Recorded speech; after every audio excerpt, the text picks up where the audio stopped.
Nous vous proposons d'écouter dans un instant l'historien et mythologue Julien Duy, auteur en 2020 de Cosmogonie, la préhistoire des mythes, et en 2023 de L'aube des mythes, quand les premiers sapiens parlaient de l'au-delà, aux éditions La Découverte. Il présentait à la librairie Ombre Blanche, vendredi 12 décembre 2025, son ouvrage Dragon, généalogie mondiale d'un mythe, publié aux éditions Armand Collin, en dialogue avec Sylvain Palmier.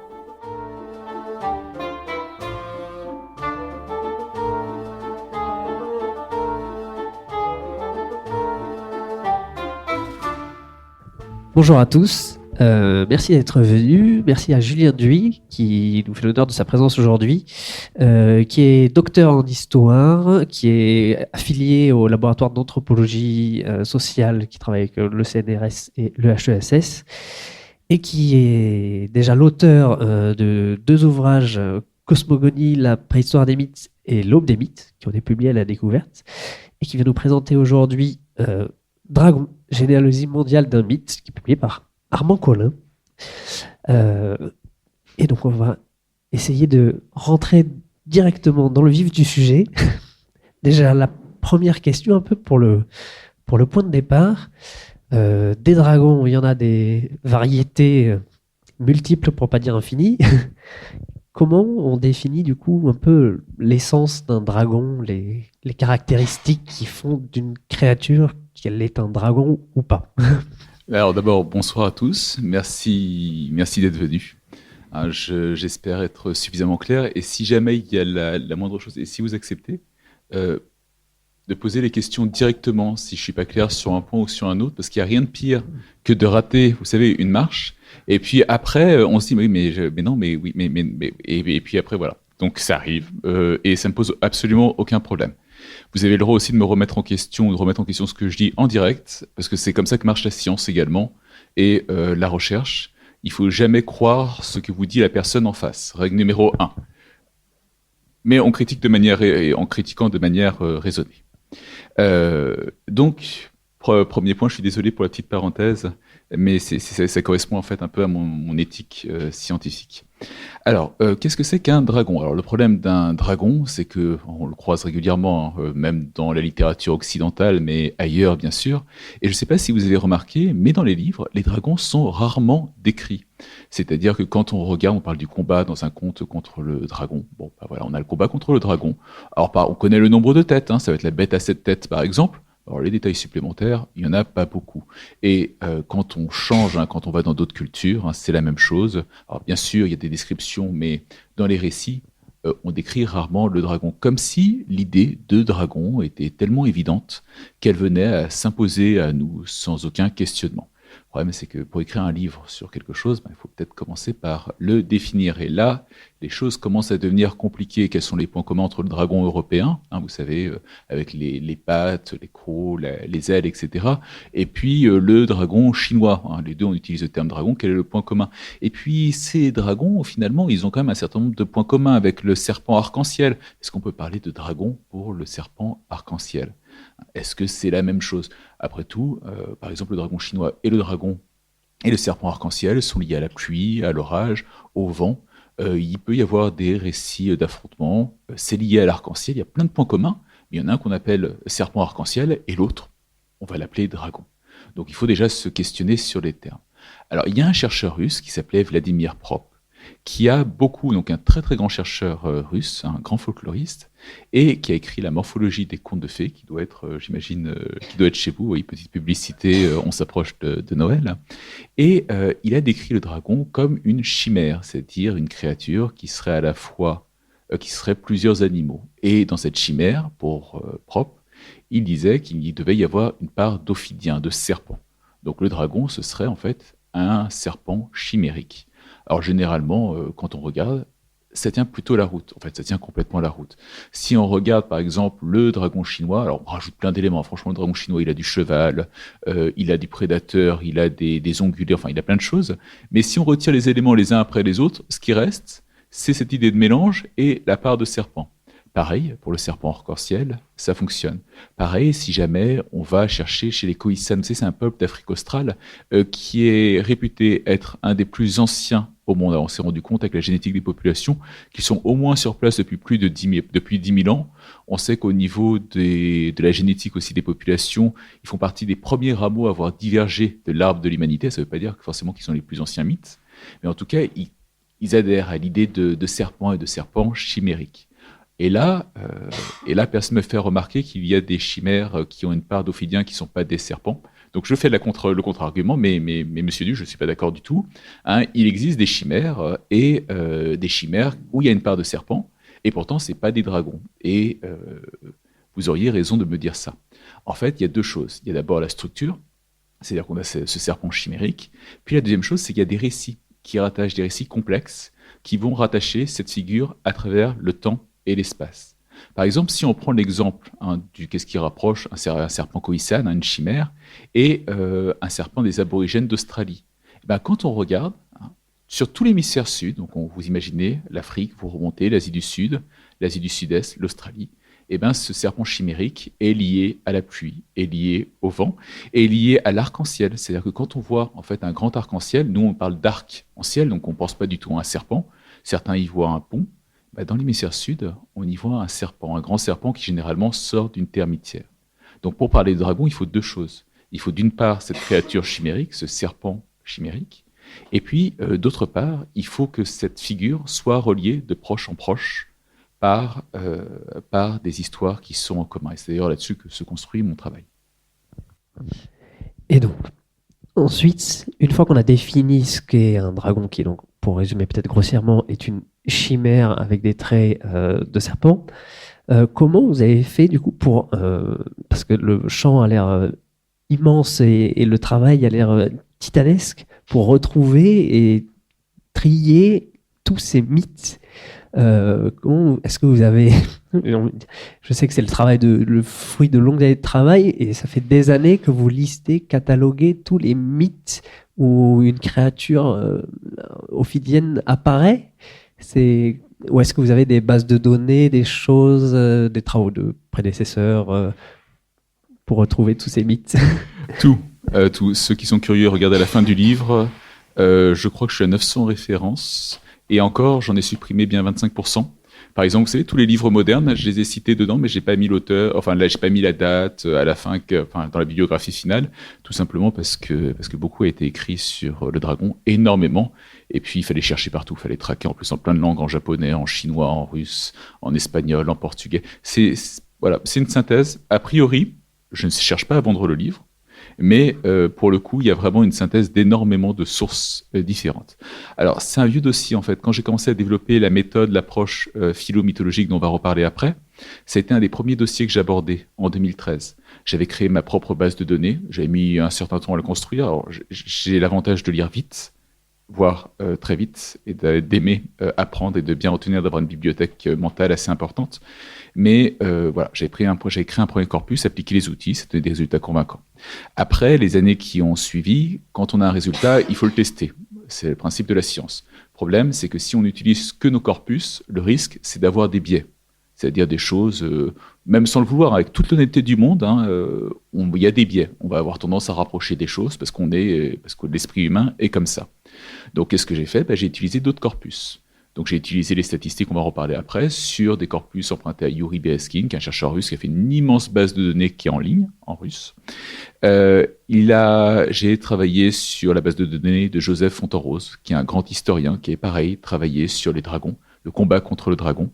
Bon, j'ai créé mes propres bases de données, le serpent, l'arc-en-ciel qui va boire l'eau, par exemple. Et j'ai démultiplié, en fait, les bases de données. J'ai continué les miennes, j'en ai emprunté à d'autres, et puis j'ai tout confronté. Normalement, s'il y a un fond de vérité dans ce que je fais, les arbres devraient se rejoindre. Tous les arbres, toutes les données, etc. Et dans les faits, c'est ce qui se passe. C'est-à-dire que les différents arbres vont se rejoindre, vont se répondre, et la structure globale est la même. Alors oui, parfois, il y a deux aires qui vont pivoter, mais j'essaie de ne pas dévoiler la fin, parce que j'imagine qu'il y a des questions qui sont dessus. Donc, vous voyez, je marche un petit peu sur des œufs. Après, une fois qu'on a les résultats, donc c'est des résultats statistiques, on va y revenir après, il faut les confronter avec d'autres données. Là encore, il y a de très très nombreux chercheurs qui ont travaillé sur le dragon. L'idée que l'image du dragon serait très ancienne, c'est pas moi qui l'ai inventée. Alors, il y a des problèmes de démonstration, parce que c'est vrai que certains chercheurs, ils voient 2 détails en commun, ils disent ça y est, les 2 sont apparentés. Non, d'un point de vue scientifique, on fait pas comme ça. Mais il y a, à partir du milieu du 19e siècle, il y a des chercheurs qui ont remarqué qu'il y avait des mythes en commun à travers le monde et qui les ont fait résulter de migration. Donc, une fois qu'il y a les résultats, que j'obtiens statistiquement, je les confronte aux travaux d'autres chercheurs. Et chaque fois, il faut faire le point sur le dossier, parce que la science, c'est ça aussi. Ne pas oublier, on fait jamais tout nouveau, en fait. Il y a plein de chercheurs qui sont passés. Il y a des chercheurs qui souvent ont été oubliés.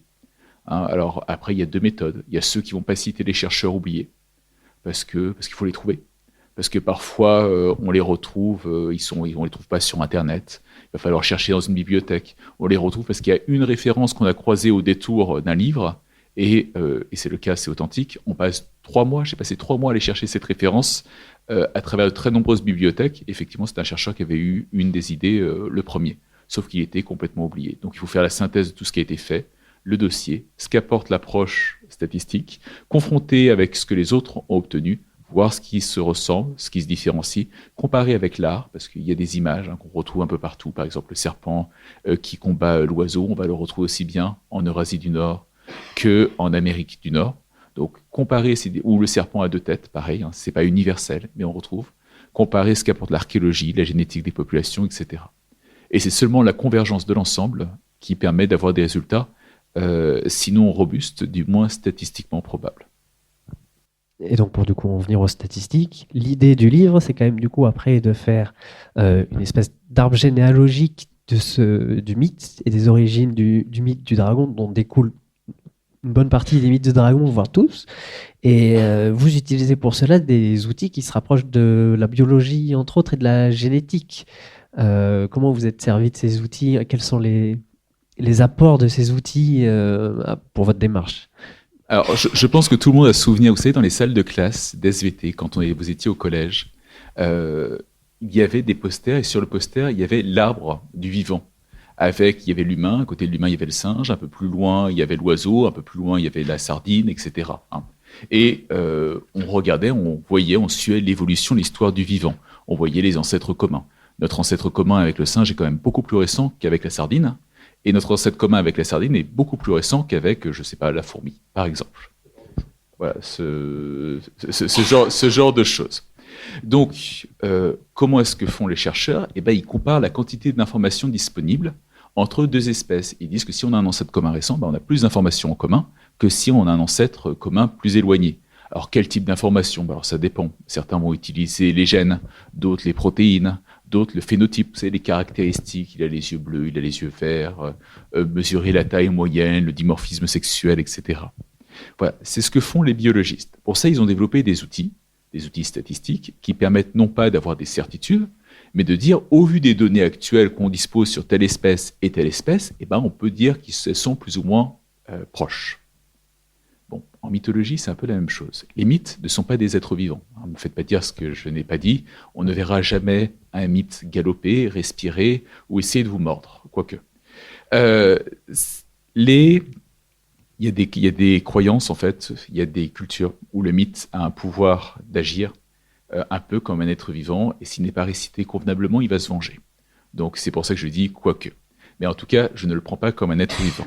En fait, ce que je fais, c'est que je compare l'information contenue dans les mythes ou les traditions mythologiques. Si 2 mythes sont racontés et se ressemblent énormément, avec beaucoup de points communs, ça veut dire que l'ancêtre commun est plus récent que 2 mythes qui se ressemblent, mais beaucoup moins. Et on peut établir ça statistiquement. Comment on fait? Alors, il y a plusieurs niveaux d'analyse. Le premier niveau d'analyse, c'est ce qu'on appelle les versions d'un mythe. On connaît le petit chaperon rouge. Combien de versions? Qui connaît une version du petit chaperon rouge? 2 versions? 3 versions? C'est vendredi soir, pourquoi est-ce qu'il nous embête? Donc, en fait, le petit chaperon rouge, rien qu'en France, il y a une thèse que j'ai lue il n'y a pas très longtemps, il y a une centaine de versions. Dans l'ouvrage de référence des folkloristes qu'on appelle le Delarue, il en avait recensé 46, mais il y en a beaucoup plus en fait. Des versions, c'est des façons différentes de raconter le petit chaperon rouge. À l'échelle de l'Europe, il y en a plusieurs milliers, des façons différentes de raconter. Et chacune de ces versions, en tant que telle, est importante. Il n'y a pas de différence, en fait. Une version de Pérou, une version racontée par une vieille dame dans un village du Massif central, c'est la même chose. Il n'y a pas de valeur entre les deux. Donc, on les recueille, on les récupère. Il faut qu'ils aient quand même été racontés suffisamment longuement pour avoir des informations dedans. Et puis, on va diviser en toutes petites phrases. Par exemple, on parle des dragons. Hein. On va parler du combat contre la bête à 7 têtes, qui parfois en a 3. Et bien, par exemple, il va y avoir 3 frères, 2 frères, un individu. Un héros, 2 héros, 3 héros. Lien de filiation, ils sont frères. Lien de filiation, ils sont sœurs. Il y a des versions où elles sont sœurs, version moderne. Combat contre un dragon, 2 dragons, 3 dragons. La créature a 1 tête, 2 têtes, 3 têtes. On fait des phrases très petites avec une information. Donc on obtient une liste qui très très vite devient assez longue, vu la diversité des versions. Et pour chaque version, après, on va coder en binaire. On met 0 s'il n'y a pas le trait, et on met 1 s'il y a un trait. Donc on va obtenir des chaînes absolument palpitantes, hein, des 1, 1, 0, 0, 0, 1, 1, 1, 0. Et puis quand on ne sait pas, on met un point d'interrogation. Et pourquoi on fait ça? Parce que si 2 chaînes ont des 1, beaucoup de 1 en commun, ça veut dire qu'elles se ressemblent énormément. Si elles n'ont pas beaucoup de 1 en commun, ça veut dire qu'elles se ressemblent beaucoup moins. Et à partir de là, on va utiliser des algorithmes empruntés à la biologie. Toujours, c'est l'information qu'on mesure. Et on fait tourner. Alors pourquoi est-ce qu'on ne le fait pas manuellement? C'est simple, avec 5 versions, il y a 105 arbres possibles. Juste 5 versions. Sur le corpus le plus important que j'ai traité statistiquement, donc avec des versions bien documentées, parce que toutes les versions ne sont pas exploitables, hein, quand ça tient en un paragraphe, on n'a pas assez d'informations à en tirer, il y avait plus d'arbres possibles qu'il n'y avait de particules dans l'univers observable. Voilà. Donc, vous comprenez pourquoi j'utilise les statistiques, et je fais tourner les logiciels. Alors ça, j'ai vu l'évolution. J'ai commencé en 2012, et puis en 2012, les logiciels, on faisait tourner 1 mois et demi, 2 mois, pour avoir des résultats. Et puis, il y avait la mise à jour Windows. Et l'ordinateur, vous savez, qui s'éteint. Donc, ça fait un mois. Non, ça faisait plus d'1 mois que j'attendais des résultats. Je voyais, vous savez, il y a le pourcentage, il y a le nombre d'arbres. J'avais demandé de générer plusieurs millions d'arbres. Et je vois la chose qui approche progressivement. Puis je vais me coucher, ravi, en me disant plus que 3 jours. Je vais enfin savoir si mon hypothèse est viable. Puis je me réveille. Mise à jour Windows. Donc voilà. Donc après, le premier réflexe, c'est de se retenir d'hurler parce qu'il y a un enfant dans la maison.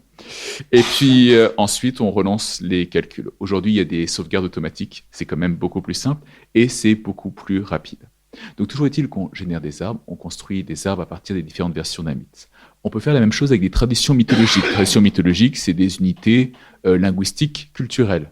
Alors là aussi, on peut discuter de l'unité linguistique culturelle, mais par exemple, si on prend les Bouriates, les Bouriates, c'est un peuple de Sibérie, il y a une unité, à la fois linguistique, même langue, et une même culture qui est partagée. Et pour chaque tradition, on va regarder quels sont les motifs. C'est des petits épisodes. Là, on ne travaille pas sur les mythèmes. On va regarder des épisodes. Par exemple, le combat contre la bête à 7 têtes, qu'on retrouve, et ceux qu'on ne retrouve pas.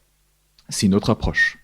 On peut comparer les aires culturelles. Aires culturelles, l'Europe de l'Ouest forme une aire culturelle. C'est-à-dire qu'on a beau être différent, on partage quand même un certain nombre de choses, de valeurs, de traditions, de mythes. C'est une aire culturelle. Pareil, toujours le même principe.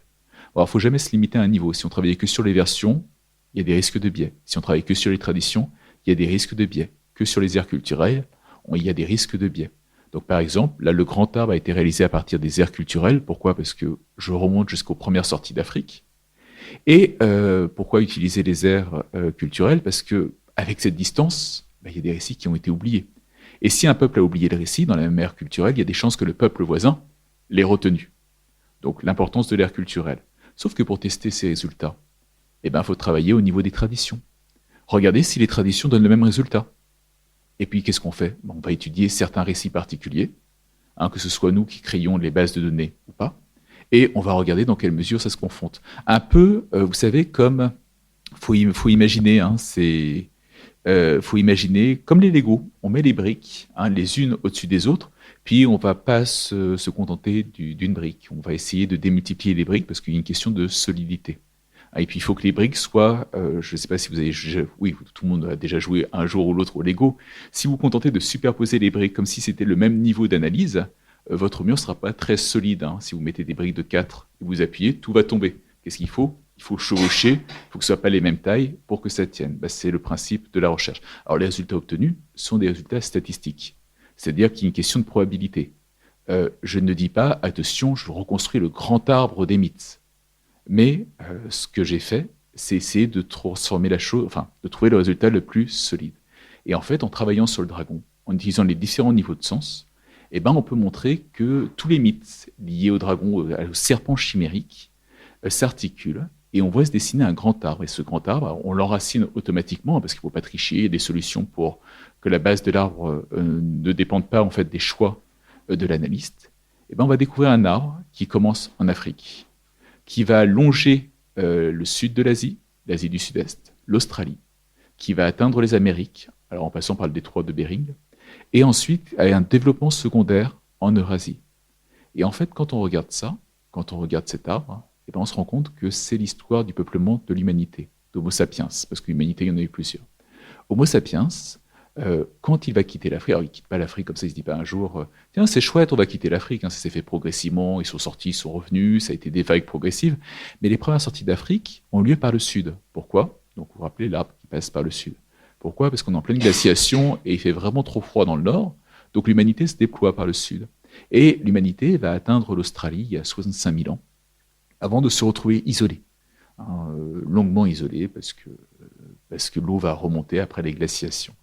Et l'humanité va remonter le long des côtes et va se dire, tiens, là, il y a un petit passage, ça s'appelle le détroit de Bering à l'époque, glaciation, il n'y a pas d'eau. Et bien on va le prendre et elle va venir s'installer en Amérique du Sud. Puis lorsque les glaciers vont reculer, l'humanité va venir s'implanter, donc l'humanité moderne, je ne parle pas de Néandertal, je parle d'Homo sapiens, s'implanter dans l'Eurasie du Nord, puis encore un peu passer en Amérique du Nord. Et en fait, l'arbre qu'on obtient rejoint exactement ça. Ça veut dire quelque chose. Bon, bien sûr, il n'y a pas que cet élément de preuve, et je vous ai dit, c'est une question de probabilité, un arbre, on vérifie la solidité, etc. Mais ça veut dire que les mythes liés au dragon, à ce serpent chimérique, ça veut dire que l'humanité, l'Homo sapiens, les trimballerait avec lui depuis les premières sorties d'Afrique. Ça explique, par exemple, que certains récits complexes se retrouvent seulement en Afrique, en Asie du Sud, du Sud-Est, dans le Sahul, la partie qui rejoint la Nouvelle-Guinée, l'Australie, et en Amérique du Sud. Par exemple, le serpent arc-en-ciel, j'ai travaillé en particulier parmi les microcorpus que j'ai étudiés sur le serpent arc-en-ciel. Dans toute cette région, on raconte que l'arc-en-ciel est un serpent qui sort d'une termitière ou d'une fourmilière. Ne me demandez pas pourquoi, mais c'est quand même un détail qu'on ne retrouve pas partout. Puis pourquoi, une fois toujours pareil, pourquoi un serpent? Dans toute cette région, on associe le serpent à un support du monde. Vous imaginez, soit le monde est entouré par un grand serpent, qui ne mord pas forcément sa queue, parfois un peu comme un chien un peu fou, il va courir après sa queue, ça crée les tremblements de terre. Ou alors, le monde est supporté par un serpent. Et ça, on ne le retrouve pas du tout en Eurasie du Nord, et on ne le retrouve pas en Amérique. Alors, c'est plus complexe. On ne le retrouve pas dans la partie la plus nordique de l'Amérique du Nord, qui sont liées à d'autres histoires de peuplement. Par contre, en Amérique du Nord et en Eurasie du Nord, on va trouver d'autres récits liés à une autre expansion. Par exemple, notre combat contre le dragon.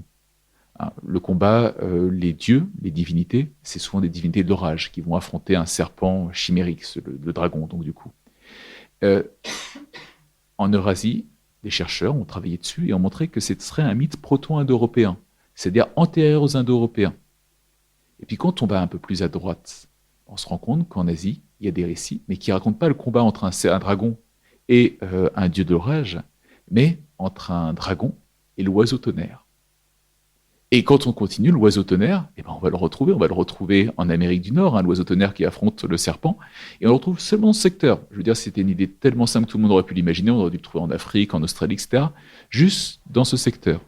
Et puis on peut même montrer qu'il y a des images archéologiques qui pourraient correspondre à ça, dont certaines remontent au Paléolithique supérieur. Et tout ça, ça correspond à la structure de l'arbre. Et puis il y a bien encore, mais je n'arrête pas de parler, donc je suis en train de manger toutes les questions. Donc du coup, il y a mieux, parce qu'une fois qu'on a la structure d'un arbre, vous êtes sûr, parce que je suis bavard par nature. Lorsqu'on a la structure de l'arbre, il y a quelque chose qui est absolument formidable, d'un point de vue toujours statistique. Imaginons que vous avez deux branches qui sont côte à côte, et un ancêtre commun, et les deux branches, il y a deux versions d'un mythe qui partagent le même trait. On est d'accord que les probabilités sont élevées qu'au nœud commun, le trait existait.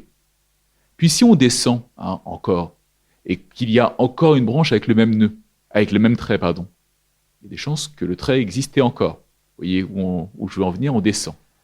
Puis par contre, si là, brusquement, on a une branche où il n'y a pas le trait, mais en dessous, il y a une branche qui a le trait, ça commence à être un peu plus tangent. Donc on peut calculer, par exemple, qu'il y avait 83% de probabilité que le trait existait au nœud à la base. Et en faisant ça avec un arbre des dragons, qu'est-ce qu'on peut faire? Eh bien, on peut descendre niveau par niveau, progressivement, jusqu'à reconstruire les croyances qui existaient à chaque bifurcation, à chaque moment, à chaque nœud, à chaque moment où deux traditions vont apparaître. Alors, c'est les termes de probabilité, n'imaginez pas en disant oui, alors Julien Duy, c'est génial, il a trouvé une solution extraordinaire, il peut reconstruire avec 100% de chance tel ou tel motif, telle ou telle histoire à tel moment. Non. C'est plutôt des 1, des 0, des points d'interrogation, du calcul bayésien au-dessus, et puis derrière il y a des probabilités, et par exemple il y aura 66,13% de chances que ce motif ait existé. Il y a quand même une machinerie derrière. Et en faisant ça, on peut reconstruire l'évolution, l'histoire du dragon, et ce que je vous disais tout à l'heure, chaque motif reconstruit, on le confronte avec tous les autres travaux, la linguistique, par exemple je vous parlais du serpent arc-en-ciel, vous savez que partout dans le sud de l'Ancien Monde, en Afrique, dans le Sahul, on utilise le même mot pour désigner le serpent et l'arc-en-ciel. Alors, c'est intéressant parce que le mythe, il y a des peuples qui ont le même mot pour désigner le serpent et l'arc-en-ciel, mais qui ne connaissent pas le mythe du serpent arc-en-ciel. Et donc, du coup, inversement, il y a des peuples qui ont le mythe du serpent arc-en-ciel qui ont utilisé deux mots pour désigner les deux choses. Ça veut dire que c'est une couche supplémentaire. C'est complètement indépendant.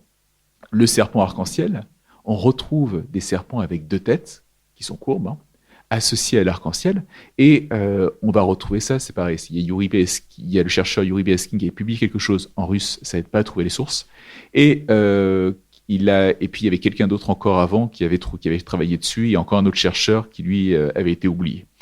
Et on s'est rendu compte que, d'un point de vue archéologique, on trouve des traces très anciennes, y compris en Colombie-Britannique, on descend en Amérique du Sud, Amérique du Nord, Amérique du Sud, on trouve ça dans une partie de l'Eurasie, de ce serpent à deux têtes, toujours représenté plus ou moins de la même manière, et associé à l'arc-en-ciel, et avec les mêmes histoires, comme s'il y avait un souvenir dans la chose.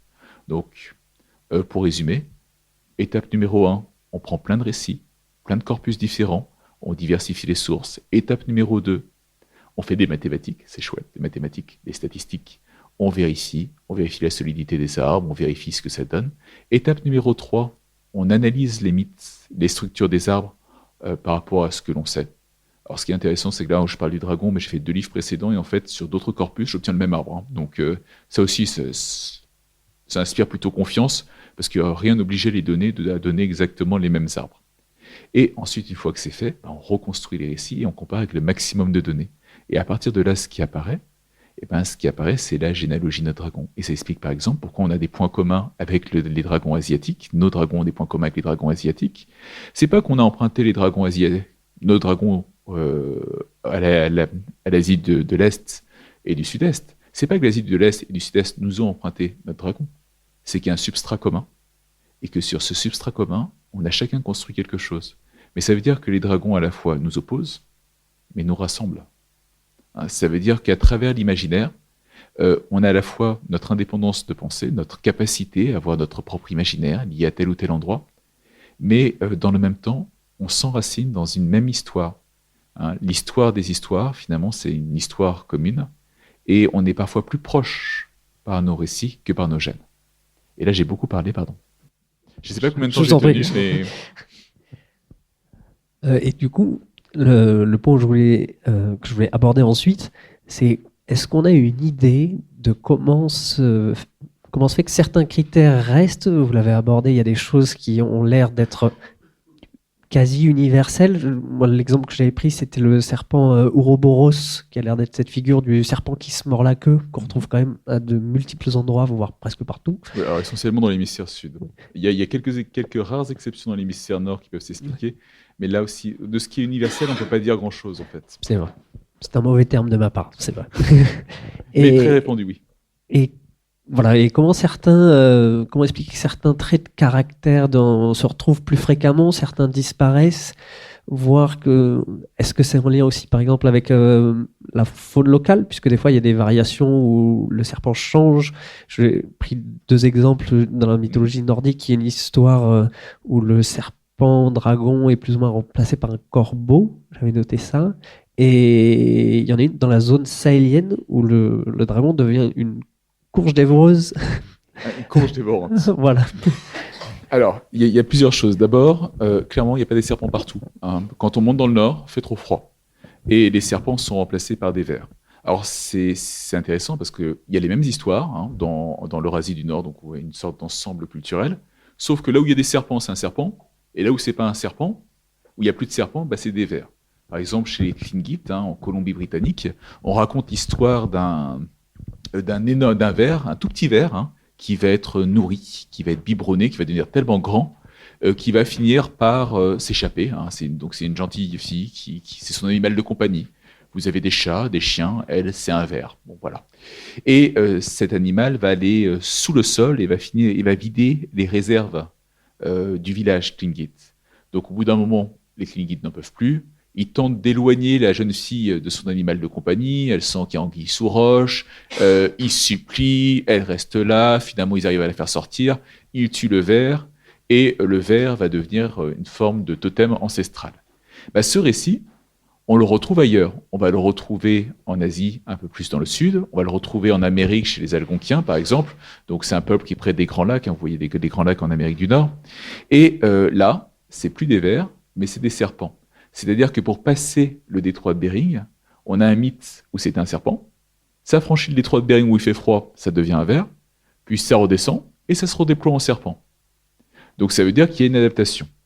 Ensuite, lorsqu'on parle du combat, alors on retrouve certains schèmes qui sont des schèmes eurasiatiques et on les retrouve en Afrique avec la courge dévorante. Alors courge dévorante, c'est l'idée d'un monstre qui va dévorer tout et qu'on affronte, etc. Et là, c'est intéressant. C'est un dossier qui est un peu complexe à aborder parce que de fait, il y a des influences eurasiatiques dedans. Et c'est-à-dire que le serpent, le mythe du dragon, se serait un peu modifié en arrivant en Eurasie. Alors pourquoi les récits sur les dragons demeurent? Pourquoi certains récits restent? Et puis pourquoi on parle encore de dragons finalement? Parce que cette mythologie, une fois encore, au vu de sa diffusion, c'est une diffusion qui est extrêmement ancienne. On la retrouve en Australie, isolée pendant 50 000 ans, on va le retrouver en Afrique. Il y a des choses on peut remonter dans le temps par la diffusion en Amérique et en Eurasie, que ça date du premier peuplement des Amériques. Pourquoi est-ce qu'on croit encore aux dragons? Pourquoi est-ce que dans les livres, si vous allez à Ombre Blanche, il y a plein de romans sur les dragons? Alors il y a plusieurs choses. La première chose, c'est que lorsqu'on vous dit que l'arc-en-ciel est un serpent, on n'interroge pas ça. D'ailleurs, quand vous dites le mot arc-en-ciel, est-ce que vous interrogez la notion d'arc? Vous n'avez jamais dit, tiens, c'est un pont en ciel. Personne n'a jamais pensé à le faire. C'est-à-dire qu'on le prend comme du reçu. Si jamais, alors nous, on vit dans une société où on va vous expliquer, oui, mais c'est un photométéore, c'est lié à la diffraction de la lumière à travers les gouttelettes d'eau, etc. C'est moderne, ça. Donc, à partir de là, lorsqu'on vous raconte quelque chose, on le remet pas en question. Les mythes, on les prend comme du reçu. On a cette idée, ça explique le monde. Ceux qui ont la foi et qui ont une religion, eh ben, les récits qu'on raconte, vous allez y adhérer. Alors, à un degré plus ou moins important, ça dépend des personnes. Un mythe, c'est un récit qui explique le monde et on ne le remet pas en question. Donc déjà, quand on ne remet pas en question un mythe, c'est pas facile de le faire évoluer. Si jamais vos parents vous ont dit que l'arc-en-ciel était un serpent, que vos grands-parents vous l'ont dit, vous ne vous dites pas brusquement, si vous n'avez pas la technologie nécessaire, vous ne dites pas brusquement, non mais c'est pas un serpent en fait, là pour moi il y a une explication scientifique. Ça c'est la première chose. La deuxième chose, donc un récit, voilà, des mythes on les reçoit. Et ce qui est étonnant chez les mythes, c'est qu'on en a tous. Tout le monde, y compris moi, tout le monde dans la salle en a, et que les mythes c'est tellement discret qu'on ne s'en rend pas compte. C'est-à-dire que c'est des choses qu'on prend comme reçues. Certains on partage des mythologies collectives, d'autres ont une mythologie personnelle, vous savez, une manière de raconter sa vie qui ne correspond pas forcément à la réalité, mais on y croit, on ne le remet pas en question. Ensuite, il y a une deuxième chose qui relève plutôt de la neurobiologie et de l'évolution. Comme je vous l'ai dit, dans le dragon, il y a une part de serpent. Dans la salle, est-ce qu'il y a des personnes qui sont phobiques des serpents? Bon. Je peux lever la main aussi. À titre personnel, je suis phobique aussi des serpents. En fait, on est le produit d'une longue histoire évolutive. Et les serpents, notre relation est loin d'être amicale. Un serpent, c'est discret. Un serpent, ça mord. Et puis, quand on est mordu par un serpent, nos ancêtres avaient peu de chances de s'en sortir. Même aujourd'hui, il y a tout. Voilà, on est mordu par une vipère, faut aller au SAMU, etc. Enfin, faut se rendre à l'hôpital, faut utiliser les doses. C'est complexe. Ce qui fait que progressivement, on a sélectionné ont été sélectionnés les personnes, les individus, qui savaient repérer les serpents le plus vite. Chez nos ancêtres, les singes, c'était déjà le cas. On s'est rendu compte, par exemple, que chez les singes rhésus savaient repérer un serpent beaucoup plus vite qu'un papillon, par exemple, ou qu'une antilope. Les bébés, alors qu'ils ne savent pas parler, si on leur montre, regarde une fleur, regarde un oiseau, regarde un serpent. En fait, le bébé réagit, on mesure ça à l'écarquillement de la pupille, réagit extrêmement vite. C'est-à-dire que, naturellement, on est câblé pour repérer les serpents. Alors, pas que les serpents, parce qu'il y a toute une théorie qui a été faite dessus. En fait, on s'est rendu compte qu'on était câblé pour repérer tous les prédateurs. Il y a une pression derrière, l'air de rien, nos ancêtres, ceux qui repéraient le plus vite le prédateur avaient plus de chances de survivre, donc de transmettre ses gènes. Donc, voilà. Ce qui veut dire qu'on est câblé pour avoir peur des serpents, et de ceux dont on a peur, et ben naturellement, on a tendance à les voir comment? On a tendance à voir quand on voit un serpent, ou même une araignée, parce qu'il n'y a pas que les phobies. On croise une araignée comme ça, puis dans son imaginaire, l'araignée, vous savez, toute petite, et dans son imaginaire, l'araignée va faire ça. Et c'est pareil pour les serpents. Naturellement, on tend à agrandir les animaux qu'on voit. Sauf que lorsqu'on connaît le mythe du serpent et qu'on voit un serpent qui est plus grand, on va se dire, il y a quelque chose de vrai, puisque ce serpent, il est particulièrement grand. Donc du coup, ça va nourrir le mythe. Sauf que le mythe, du coup, va vous imbiber. Et la prochaine fois que vous verrez un serpent, vous le verrez peut-être même un peu plus grand. Et ça fait une sorte de boucle où la biologie informe le culturel, qui informe la biologie, et ainsi de suite. En plus de ce dont on a peur, on se souvient plus facilement tout ce qui est choc émotionnel. C'est lié à la sécrétion de certaines molécules, la neuropinéphrine, excusez-moi, par exemple dans le cerveau. Lors des attentats qui ont touché les tours jumelles, on est beaucoup à se souvenir de ce qu'on faisait à ce moment-là, de savoir où on était, et de savoir, voilà, on s'en rappelle. Pourquoi? Parce que ça a frappé, c'était un moment important, c'était un moment chargé d'émotions, et ce qui fait qu'on mémorise. Si on a peur des serpents, qu'on raconte des histoires sur les serpents, vous aurez plus tendance à les mémoriser. Donc tout ça est une sorte de boucle. Il y a d'une part la part importante du serpent, qui est bon à penser. Il y a la partie culturelle, on répète les récits qu'on a hérités. Lévi-Strauss disait que les mythes, on les transforme en croyant les répéter. Et puis dans le même temps, il y a la biologie qui nous aide, et qui fait que le serpent, c'est quand même une créature qui nous fascine. Et pourtant, il y a quand même quelques versions du mythe. J'ai l'impression, vous me corrigez si je ne bêtise, c'est un peu plus minoritaire, mais il y a quelques créatures, serpents dragons, qui sont plutôt bénéfiques aussi. À la fois on les craint et à la fois on peut les prier, voilà, pour avoir de l'eau, des choses. Ça, est-ce qu'on a une idée aussi de comment se fait et quand est apparue cette espèce de basculement où une créature dangereuse, voilà, qui dévore tout, qui amène la chasseresse, qui bloque l'eau, les fontaines, les sources, etc., a pu devenir progressivement une créature relativement bénéfique dans certains cas? Alors, c'est plutôt l'inverse. De ce qu'on peut reconstruire, le serpent arc-en-ciel en soi, alors, là aussi c'est un peu compliqué, parce que quand il y a un arc-en-ciel, il faut surtout pas montrer l'arc-en-ciel du doigt, parce que sinon vous êtes mort. Sachez-le, la prochaine fois, vous voulez montrer, tiens, regarde l'arc-en-ciel, voilà, à vos risques et périls. Donc, l'arc-en-ciel, déjà, potentiellement, était dangereux dès les premières sorties d'Afrique. Ça, c'est un point. Pareil, le serpent qui soutient le monde, heureusement qu'il soutient le monde, mais n'empêche que dès qu'il bouge, il y a un tremblement de terre. Donc je suis pas sûr qu'il soit si bénéfique que ça. Pareil, lorsqu'il y a des récits qui apparaissent en Australie, en Asie du Sud-Est, et qui racontent que les rivières sont faites par le corps d'un long serpent, qui va zigzaguer et faire les rivières. Et là, c'est pareil, parce que ce type de serpent, c'est très bien, jusqu'à la première crue, etc. Donc il y a toujours une ambiguïté. Tout ce qui est une force, tout ce qui est positif peut être négatif. En Chine, on imagine souvent le dragon chinois comme un dragon très sympathique, qui apporte l'eau, qui apporte la prospérité, etc. Non, le dragon chinois, régulièrement il faut l'affronter, régulièrement il fait des crues, régulièrement il faut lui sacrifier de jeunes femmes pour apaiser la divinité de l'eau. C'est beaucoup plus complexe.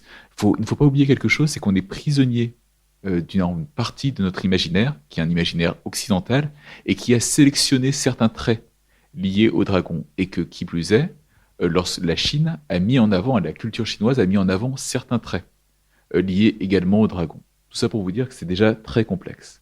Par contre, le combat contre le dragon est la rétention d'eau. Alors ça, c'est pas universel. On le retrouve en Amérique du Nord, on le retrouve dans l'Eurasie du Nord. Alors c'est pas toujours un serpent, parfois c'est une grenouille qui va absorber l'eau et il va falloir l'affronter. Alors voilà, il y a de très beaux récits. D'ailleurs, c'est étonnant parce que quand on lit des récits d'Amérique du Nord, on a parfois l'impression que ça vient en ligne droite d'autres récits d'Eurasie, comme si, alors pas d'Europe, parce qu'il y a des récits européens empruntés par les Amérindiens sont facilement reconnaissables, mais vraiment, il y a une vraie continuité. Et c'est lié au dernier peuplement des Amériques. On est sur la fin du Paléolithique supérieur, on peut montrer avec l'arbre où ça apparaît et quand ça apparaît. C'est à peu près au même temps que le combat du serpent contre l'oiseau tonnerre, par exemple, et du sacrifice de sacrifices au sens large, parfois d'humains, au serpent pour détenir l'eau. Et c'est le même moment où apparaît l'affrontement entre le serpent qui empêche l'eau de passer et le héros, sachant qu'il y a une sorte de mélange avec l'oiseau tonnerre au niveau de l'affrontement, parce que dans le combat entre le serpent et l'oiseau tonnerre est souvent le héros qui va détruire le serpent qui retient l'eau. Donc on est vraiment un complexe qu'on retrouve à ce moment-là. Et pour en revenir aussi à notre version à nous, est-ce qu'on sait quand est-ce que le fameux dragon qu'on imagine aujourd'hui avec des ailes, des pattes et qui crache du feu, il est apparu quand et où celui-ci? Alors, il est tout nouveau, lui, il est tout neuf. Chez les Grecs, le dragon, c'est le dracon, et le dracon, c'est un grand serpent. Donc, quand je vous dis que des traits chimériques et puis la présence du serpent, même chez les Grecs. Durant tout le début du Moyen-Âge, chez les Celtes, pareil, on n'est pas du tout une salamandre ou une sorte de gros lézard, on est face à un grand serpent qui est affronté. C'est assez tardivement, vers le 11e, 12e siècle, sachant qu'on dépend des sources qu'on va retrouver, parce que c'est comme pour tout le reste, on peut reconstruire par rapport aux éléments qu'on a, que va apparaître la forme du serpent telle qu'on la connaît, avec des ailes, crachant le feu, et avec des pattes. Seulement en Occident. Ce dragon, du coup, va garder la mythologie qui précède, c'est-à-dire le combat contre le dragon, on va le conserver. Le fait que le dragon se retrouve souvent à côté de l'eau, on va le conserver. Et qu'il y ait le sacrifice au dragon, on va le conserver. Par contre, il y a des choses qui vont changer, et notamment le héros. Alors, vous vous rappelez, au début, c'était chez les Indo-Européens, notre mythologie indo-européenne, c'était un dieu du tonnerre, qui lui-même est issu de l'oiseau tonnerre. D'ailleurs, c'est intéressant, j'en ai pas parlé, mais l'oiseau tonnerre, on le retrouve sous une forme affaiblie, mais chez les Basques. C'est-à-dire que les Basques, qui ne font jamais rien comme les autres, ont conservé probablement une strate plus ancienne. Donc, vous savez que le basque est un isolat linguistique non lié aux langues indo-européennes. Et puis, ce combat contre le dieu du tonnerre va disparaître et va être remplacé par un combat contre un saint soroctone ou un chevalier soroctone, donc soroctone, le tueur de dragons. Pourquoi?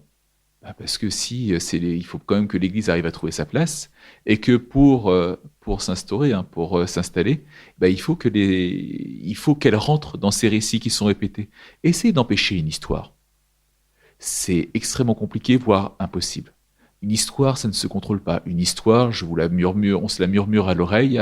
Personne ne peut être absolument derrière. Personne n'a la capacité de contrôler les histoires qu'on se raconte. Par contre, donc ça veut dire que les histoires de combat contre le dragon, le combat était perdu d'avance. Par contre, modifiez l'histoire. Ajoutez des détails. Faites en sorte que le héros, qui représentait le héros païen, devienne un héros, un saint. Faites du dragon une créature maléfique, diabolique. Petit à petit, le récit va changer et il va prendre une autre couleur. La structure va rester la même. On va continuer à se raconter des récits. Mais l'air de rien, sans y toucher, on racontera une toute autre histoire. Et d'ailleurs, ça va continuer. Parce qu'aujourd'hui encore, alors on a notre saint Soroctone qui va libérer la belle princesse, mais qui, on est quand même dans un monde assez machiste, ne sert à rien, elle est juste là pour être libérée. Sauf qu'aujourd'hui, ce type de récit, ça passerait pas. Alors oui, il y a encore La Belle au bois dormant, oui, il y a les premiers Disney, etc. Mais vous avez vu Raya, par exemple, le Disney avec... Bon, c'est horrible, j'ai un enfant, je suis obligé d'aller regarder tous les Disney. C'est quelque chose, c'est absolument catastrophique. Mais le personnage change, en fait. Le héros est devenu une héroïne. Dans les romans de fantasy, ce n'est plus le gentil, le chevalier qui va libérer la princesse contre le dragon, c'est parfois la princesse qui va libérer le chevalier contre le dragon, ou parfois c'est la princesse qui va faire une alliance avec le dragon pour brûler le chevalier. Il y a même des récits où on perd le côté humain. Donc on garde la structure, hein, on est toujours dans le combat, etc. Mais les méchants, c'est plus le dragon. Les dragons sont mis ensemble, et puis ils affrontent des singes ou des humains. Et c'est les humains qui veulent détruire les dragons. Eux, ils essaient juste de se défendre. Donc on a le même récit, la même structure. C'est-à-dire que si on met les termes en équivalence, on a la même chose, sauf que les récits évoluent. Et ils évoluent sans cesse. Pourquoi ? Parce qu'un récit qui nous paraîtrait trop suranné pour pouvoir être répété, eh ben, il disparaîtrait, tout simplement. Donc un récit est obligé de s'adapter en permanence. Donc ce mythe du dragon, hein, donc vous avez bien compris qu'il n'y a pas un motif qui est universel, il y a des choses qui apparaissent, qui disparaissent. L'imaginaire humain fonctionne quand même lentement, puis il brode sur des structures. Mais ce récit du dragon, qui nous vient de très loin, eh ben, il continue à se perpétuer. Chaque fois que vous ouvrez un livre de fantaisie, chaque fois que vous racontez une histoire de dragon, bah, vous répétez des récits qui, pour certains, remontent au Paléolithique supérieur. Comme ça fait un petit moment qu'on a la parole, je vais vous demander, est-ce qu'il y a des questions dans le public pour le moment ?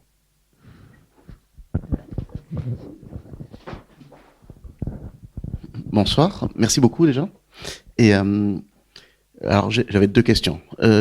Pourquoi le dragon ? Est-ce que c'est parce qu'il est universellement reconnu comme un mythe plus que d'autres mythes, par exemple ? Est-ce qu'il est à la source de tout, par exemple ? Et une autre question qui est peut-être un peu liée, est-ce que dans les arbres que vous avez établis, est-ce qu'il y a des endroits où il y a des chaînons manquants ? Où on pourrait se dire, ben là, on s'attendrait à avoir un mythe dans telle région, mais j'en ai jamais trouvé la trace. Alors, 2 choses. Alors, la première chose, la source, c'est de dire, il y a quelques mythes. Il faut imaginer, on ne conserve pas tant que ça. Là, on n'a parlé que du dragon, du serpent chimérique, etc. J'ai fait un autre livre sur la mort, et j'ai abordé la question de l'origine de la différenciation des genres, l'origine du feu, etc. Mais en soi, il n'y a pas tant de mythes que ça, où on peut remonter loin dans le temps. Jean-Loïc Lequelec a abordé la caverne originelle, donc les mythes d'émergence, mais il n'y a pas tant de récits que ça. Alors, est-ce que le serpent est plus important qu'un autre ? Je suis complètement agnostique sur la question, parce qu'en fait, ça reviendra à faire un jugement de valeur, et même si on ne peut pas s'en empêcher, même si on en fait nécessairement, ce serait complètement aberrant de dire le contraire, j'essaie de les éviter. Ce que je sais, c'est qu'il y a suffisamment de données, en termes scientifiques, pour pouvoir remonter dans le temps, et qu'il y a une réelle convergence de tous les résultats vers quelque chose de solide. Alors, ce ne serait pas un récit fondateur, mais ça veut dire que les premiers Homo sapiens à quitter l'Afrique, le serpent avait déjà une bonne place dans leur vie. Ça, c'est le premier point. Le deuxième point, la question des chaînons manquants. Tout corpus, par définition, est lacunaire. Tout corpus peut être complété, et tout corpus peut être réfuté. D'ailleurs, c'est tout l'intérêt de cette méthode, en fait, c'est qu'elle est complètement réfutable. Quelqu'un qui n'est pas d'accord, qui choisit d'autres mythèmes, vous savez, les petites phrases pour analyser les versions d'un mythe, ou qui trouve d'autres versions, etc., toute la structure peut changer. C'est pour ça que le dragon, c'est un très vieux dossier que j'ai publié, je n'ai pas compté le nombre d'articles que j'ai publiés dessus, mais un certain nombre. Pourquoi ? Parce qu'il faut essayer à chaque fois de rajouter des données et de voir ce que ça donne. La question de la lacune, du coup, ne se pose pas en ce terme. Parce que par définition, une lacune, on ne peut pas savoir qu'elle est là tant qu'on n'a pas trouvé la chose qui prendra la place. Donc il faut plutôt voir ça dans le sens où il faut multiplier les corpus, avoir le corpus le plus étoffé possible, et même si ce n'est pas le nôtre, hein, je veux dire, on s'en moque, le principe c'est d'essayer de trouver, de confronter les résultats, et au vu des résultats, voir la solidité. Un peu, alors c'est une image que j'utilise souvent, hein, mais c'est une image qui pour moi parle beaucoup, un peu à la manière des caplas. Vous savez, vous prenez les caplas, les jeux de l'enfance, on prend un petit bout de bois, et le but c'est de faire la tour la plus haute. Donc on fait une première étude, premier capla, deuxième étude, deuxième capla, on fait la tour la plus haute possible, puis à un moment, soit la tour continue à monter, alors j'imagine que la tour du dragon elle peut aller très très haut, que j'en suis à peine là, hein, mais au bout d'un moment, il devrait y avoir un capla qui fera tomber la pile. Et là, là la lacune elle sera trouvée, hein, c'est la démarche scientifique, et ce sera à charge à quelqu'un d'autre de trouver une meilleure idée. Parce qu'il n'y a aucune théorie qui est définitive, il n'y a rien qui est définitif. Dumézil, Georges Dumézil, qui était un très très grand mythologue, disait dans ses entretiens avec Charbonnier que sa science serait un jour dépassée, mais que dans ce cas, il suffirait de changer de rayon et de passer du rayon fiction du rayon science, pardon, au rayon fiction. Voilà. Bon, après, il y a toujours de belles histoires qui restent, c'est le plus important. Est-ce qu'il y a d'autres questions?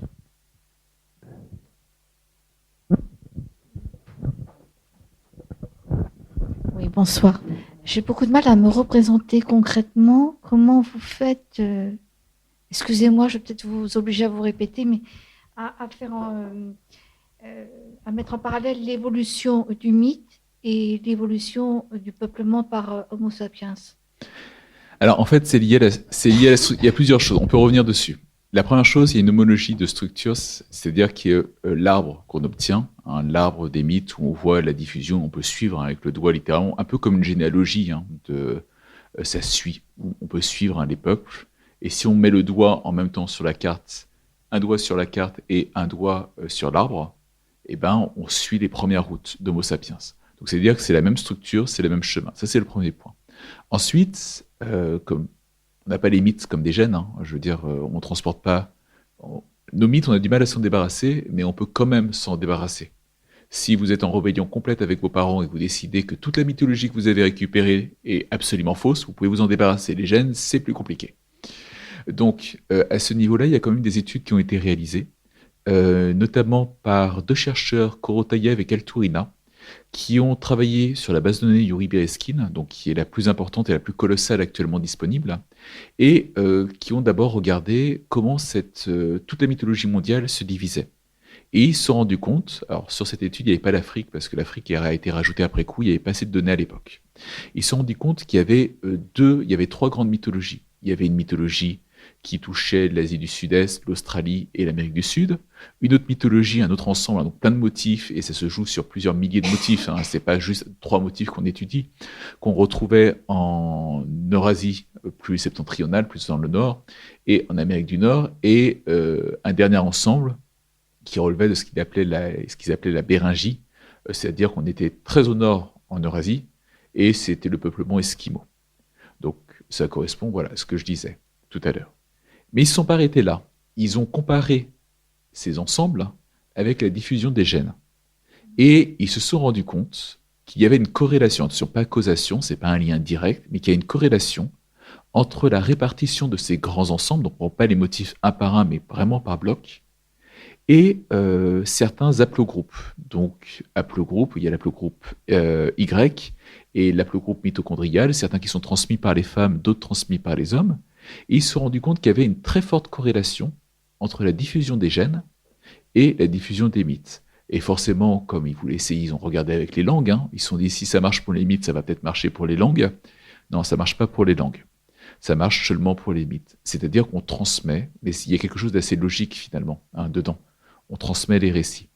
Donc non seulement on a ces deux structures qui se rapprochent l'une avec l'autre, non seulement on a des récits communs, par exemple si on trouve un récit commun en Asie du Sud-Est et en Australie, chez les aborigènes d'Australie qui ont été isolés pendant 50 000 ans, si c'est un récit complexe, on peut établir des liens, mais en plus on a une démonstration directe d'une corrélation entre la diffusion des gènes et des mythes. Bon, après, ça donne des résultats assez surprenants. Par exemple, on s'est rendu compte très tôt qu'il y avait une mythologie commune dans le Sahul, en Australie, hein, le Sahul, Asie du Sud-Est et en Amérique du Sud. Et puis, il y a 10 ans, on s'est rendu compte qu'il y a eu un premier peuplement en Amérique. Donc ça, on le sait depuis longtemps. Les mythologues étaient les premiers. Et puis, on s'est rendu compte, ça fait même pas 10 ans, qu'il y a eu une première population en Amérique. Alors ça a été confirmé, hein, depuis par les études génétiques, qui conserve une trace d'une première migration humaine depuis le Sahul. Alors, ils n'ont pas traversé, parce qu'il y a les Andes entre les deux, hein, et ça a été retrouvé, ces traces sont en Amazonie, donc bien sûr qu'ils n'ont pas traversé la mer, puis ils n'ont pas franchi les Andes pour arriver. Ils ont juste franchi, ils ont dû remonter, redescendre arriver par le détroit de Bering, redescendre peut-être par canotage, puis une fois qu'il n'y avait plus de glace et qu'ils pouvaient mettre pied à terre, ils sont redescendus, et ils sont arrivés en Amérique du Sud. Mais voilà, cette mythologie commune qu'on retrouve dans le Sahul et en Amérique du Sud, qu'on connaît depuis longtemps, eh ben on s'est rendu compte après coup que ça correspondait aux migrations, à des migrations humaines.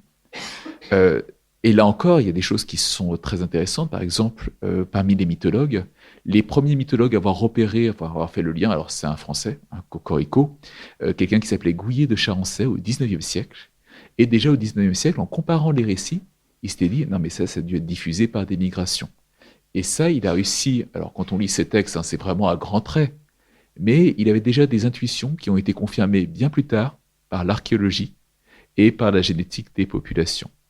Donc c'est-à-dire qu'on peut même inverser la chose, la mythologie. Alors la génétique permet d'expliquer la mythologie, hein, la diffusion des peuples permet d'expliquer les routes de mythologie, mais parfois la mythologie permet de savoir où chercher. Donc, en résumé, il y a un phénomène de transmission culturelle, avec à ce moment-là une déformation possible ou systématique. Avec le temps, dans la durée, il y aura des formations de toute façon. Et ensuite, il y a un phénomène d'adaptation à l'environnement géographique apparemment, puisque le serpent devient un ver en fonction du climat et redevient un serpent. C'est ce qu'on appelle les écotypes. Ça peut être de la technologie, ça peut être lié aussi à la société, etc.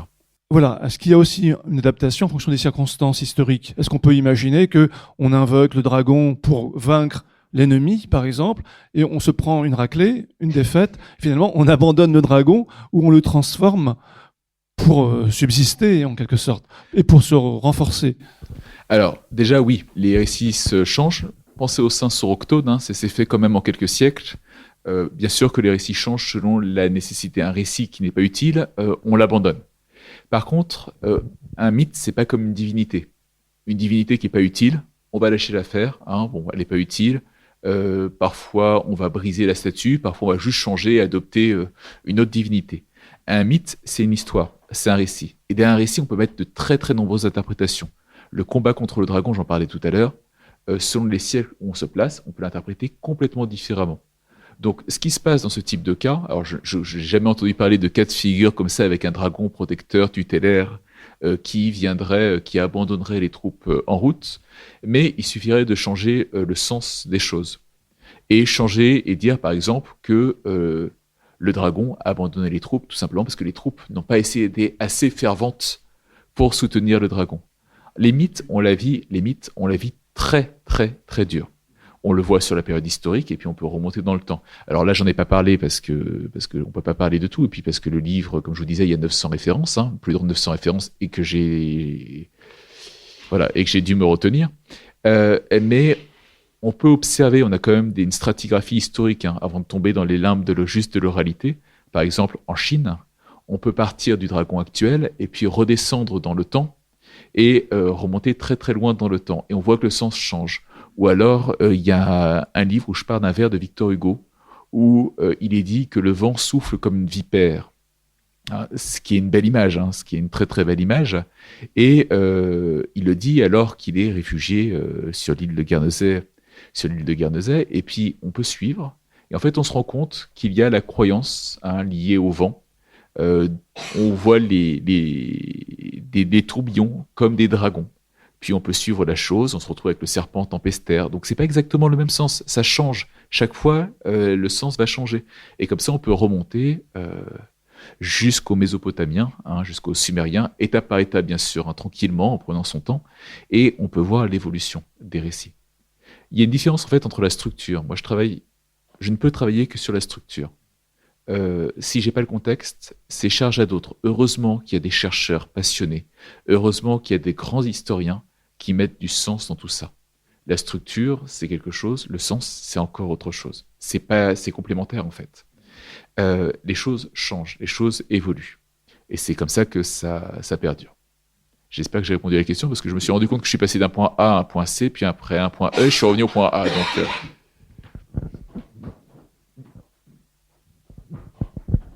Bonjour, allô? Oui. bonjour. Bon, je suis espagnole, donc peut-être mon accent c'est un peu comme ça, non?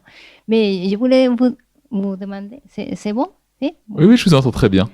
Qu'est-ce que vous pensez des futurs des mythes? Vous croyez que ça va exister dans le futur? Ça va... Alors, est-ce que en général, les mythes, et concrètement les mythes du dragon, vous voyez qu'il ne va pas disparaître?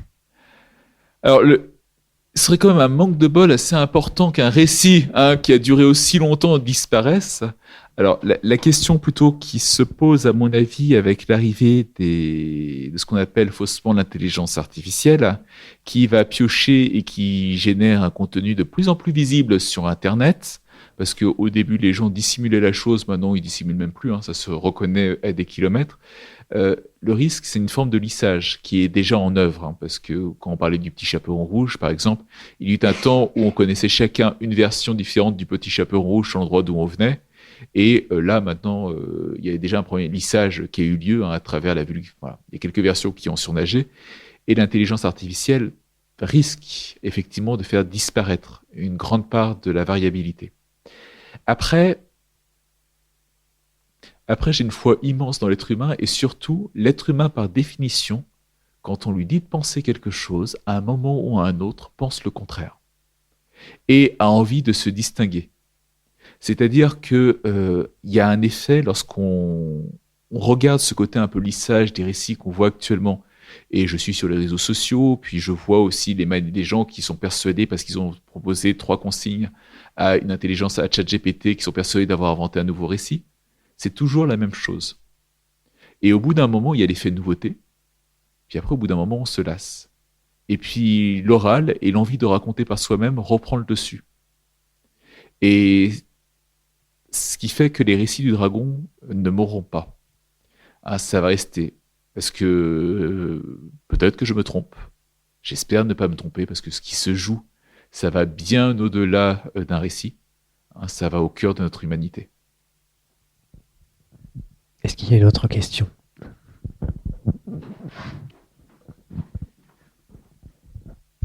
Oui, moi j'ai une question par rapport à la méthode, et je me posais la question en fait, comment vous, par rapport à vos collègues biologistes, en fait, quelles adaptations vous avez pu ou dû faire pour mener vos études à bien ? Alors, il y a plusieurs adaptations. D'abord, une question très simple. Alors, j'en donne quelques-unes parce que sinon, ce sera un peu compliqué de rentrer dans tous les détails. Je vais en donner 2 si ça vous va, et puis après, avec plaisir. Parce que le problème, c'est que je vais aller dans du technique. Lorsqu'on fait un codage binaire, on a des 1 et des 0. Il y a 2 possibilités. Soit on considère le 0 comme une absence de toute chose, et juste la valeur 1 comme de la présence. Soit on considère que le 0 a une existence, c'est-à-dire que l'absence de quelque chose nous enseigne autant que la présence. Généralement, les biologistes ont tendance à prendre juste la valeur positive pour le 1, puis le 0, c'est rien. Voilà, c'est une valeur, c'est non documenté, ce n'est pas existant. En mythologie, c'est plus compliqué, parce que l'absence est aussi significative que la présence. Donc, par exemple, il faut donner la même valeur au 1 et au 0. C'est un premier exemple. Deuxième chose, les questions d'enracinement de l'arbre. Les biologistes, ils ont de la chance, parce qu'avec l'être du vivant, on est tous liés. Donc, c'est-à-dire, si je veux enraciner l'arbre du vivant, eh ben, je vais mettre, en utilisant l'arbre de l'humanité, par exemple, je vais utiliser un grand singe, parce qu'on sait que c'est proche de nous.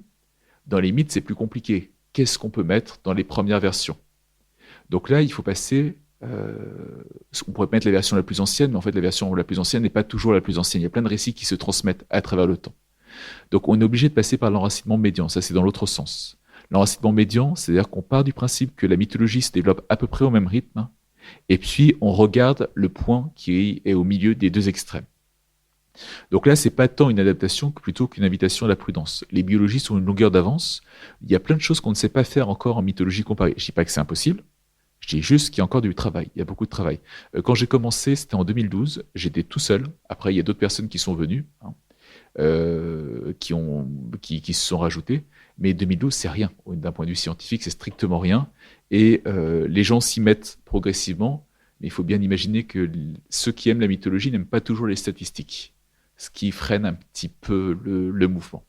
Donc là, c'est plutôt une question de prudence, parce que tout ce qui est fait en biologie ne peut pas être fait en mythologie. Donc voilà, c'est 2 grands traits. D'abord de la prudence, parce qu'une fois encore, c'est pas parce qu'on met des statistiques que ce qu'on dit est vrai. Il faut toujours se méfier des personnes qui vous jettent des chiffres au visage, surtout s'ils prônent, ils disent « Oui, j'ai trouvé la vérité ». Méfiez-vous, statistique n'est pas vérité. Il faut être très très prudent dans l'emprunt des outils à la biologie. On ne peut pas tout utiliser, on ne peut pas tout calquer. Ce n'est pas possible. Et la deuxième chose, c'est J'ai oublié, c'est vendredi soir aussi. En fait, pour la petite histoire, j'ai sauté dans un train à Paris, je suis arrivé à la librairie 10 minutes Il y a 17h50. avant l'intervention. Donc, forcément, le cerveau, au bout d'un moment, lag un peu. Si, il y a une dernière chose. Il y a quelque chose que les biologistes ont et que je leur envie fortement, c'est l'horloge moléculaire, même si elle est sujette à caution et elle est débattue. C'est-à-dire qu'en regardant le taux de mutation moyen, on peut dater une divergence. En mythologie, on n'a pas encore ça. Donc ça, c'est quelque chose que j'aimerais bien piquer. J'ai des idées, mais c'est long. Eh bien, je pense qu'on peut remercier Julien Duy. Merci beaucoup. Merci pour ces explications. Merci. Et merci d'être venu. Et merci pour vos questions. Et merci à vous d'être venu. Merci.